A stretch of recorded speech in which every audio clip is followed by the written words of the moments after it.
आज आम आदमी पार्टी ने एक प्रेस वार्ता के लिए आमंत्रित किया था। आप लोग की भागीदारी देख करके हम आप सबको धन्यवाद देना चाहते हैं कि आप हमारी बात सुनने के लिए यहाँ पर आ रहे हैं।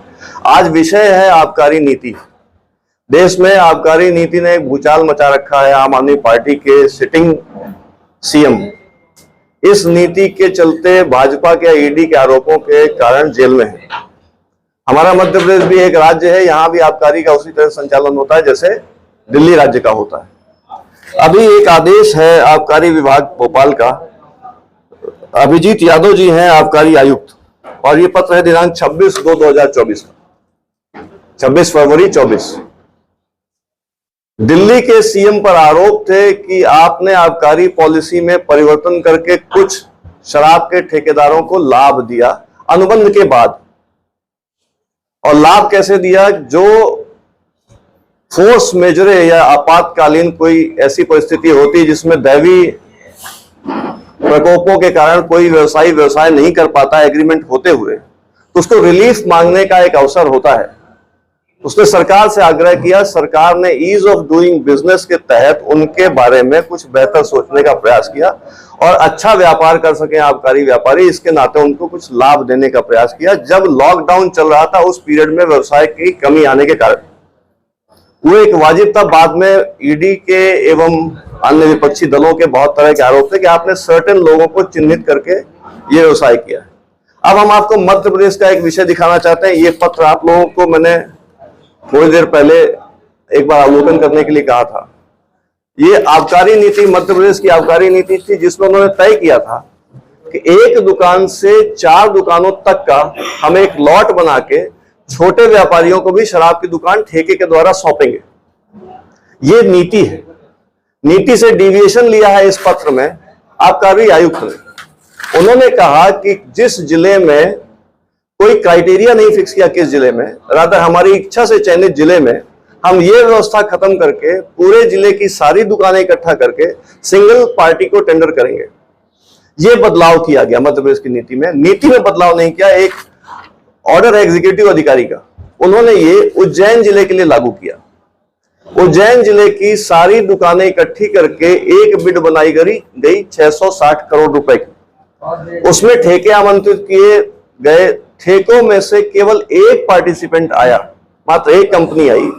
बाकी लोगों को संभवतः मना किया गया या रोका गया, इसके एविडेंसेस मेरे पास नहीं है, पर व्यवस्था ऐसे काम करती है। और फाइनली ये ठेका किसको मिलता है?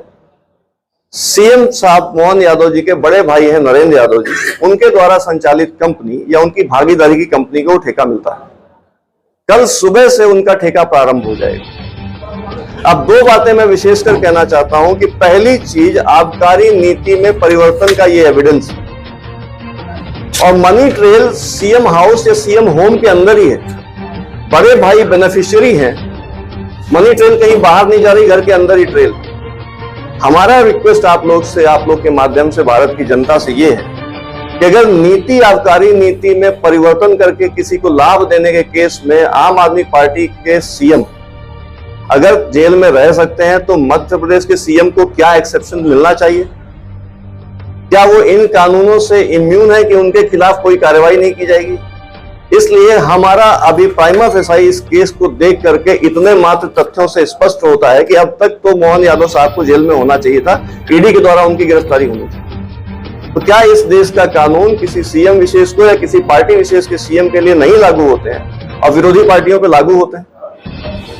और मोहन यादव जी की सीधी अरेस्ट और तथ्य तुरंत जांच की हम मांग करते हैं। हम नहीं कहते कि हमको अरेस्ट की जल्दी, आप जांच कर लो, एविडेंस पब्लिक डोमेन में ही है और सारी गवर्नमेंट की वेबसाइट्स में है, और कल से उनको काम दिया जाना है। काम देने के पहले इसकी रोकथाम और जांच तत्काल होनी चाहिए। ये आम आदमी पार्टी की मांग है। शिकायत भी कर रही है आम आदमी पार्टी। आज सब देखिए, अब फाइनली डेमोक्रेसी जनता के लिए होती, चुनाव का समय है, तो एक बात हम चाहते हैं, क्योंकि उन्होंने हमारे सीएम को जेल में डाला है, तो हम चाहते हैं कि पहले जनता देख ले कि हो क्या रहा देश में।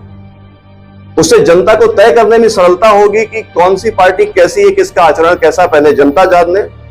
आज कल ही कागज प्राप्त हुए हैं, तो निश्चित रूप से हम लोग एक रिप्रेजेंटेशन लीगल अथॉरिटीज को देंगे लिख के, और प्लस जो हमारा आंदोलन का तरीका है उससे जनता को इस बात का के बारे में जानकारी देना, सभी अधिकारियों के स्तर पे इस बात को करना। कोशिश करेंगे कि दिल्ली के आम आदमी पार्टी के पोर्टल से इस बात का जिक्र हो जाए और सभी संबंधित डिपार्टमेंट्स को टैग कर दें।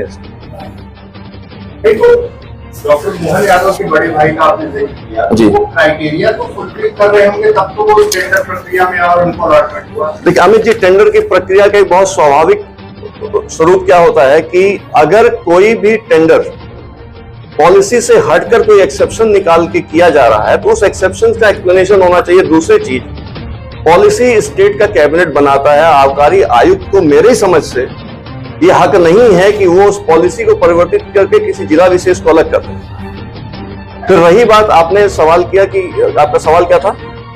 उनके पास वो एलिजिबल होंगे तब तो उनको guideline अगर सिंगल टेंडर प्रक्रिया में होता है तो ये प्रैक्टिस है इन जनरल कि कोई भी विभाग उस टेंडर को एक्सेप्ट नहीं करता है, क्योंकि उसमें पार्टिसिपेशन नहीं है, कंपटीशन नहीं है। तो नेचुरल लॉ ऑफ जस्टिस के हिसाब से सरकार को सबसे अच्छी बोली तब मिलेगी जब उसमें कंपटीशन होगा। इस निविदा में पार्टिसिपेशन तो नहीं है किसी का, कोई कंपटीशनहीनता है तो वाजिब तो नहीं कहा जाएगा टेंडर। तो ये सरकार की ऐसी क्या मजबूरी थी कि सेकंड कॉल भी नहीं बुला सकते कि चलो और प्रतिभागी आ जाए, कंपटीशन बढ़े, रेट बढ़े। सरकार का उद्देश्य टेंडर से होता है अधिकतम लाभ। 10 पार्टी आएंगी, 10 रेट डालेंगी।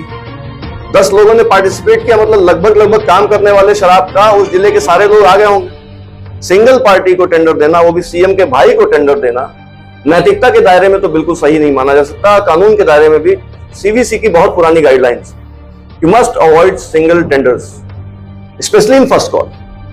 सिंगल टेंडर हो गया, इसमें उनको अलॉट हुआ, वो जो डेट दी थी 31 तक या उसके पहले जो डेट रही हो उसी बीच में हुआ, देखिए, तारीख से नहीं। निविदा अगर आपको हमारा ये वीडियो पसंद आया हो तो इसे लाइक और शेयर जरूर करें, और हाँ, हमें सब्सक्राइब और फॉलो करना ना भूलें ताकि आप देश और दुनिया की कोई खबर मिस ना करें।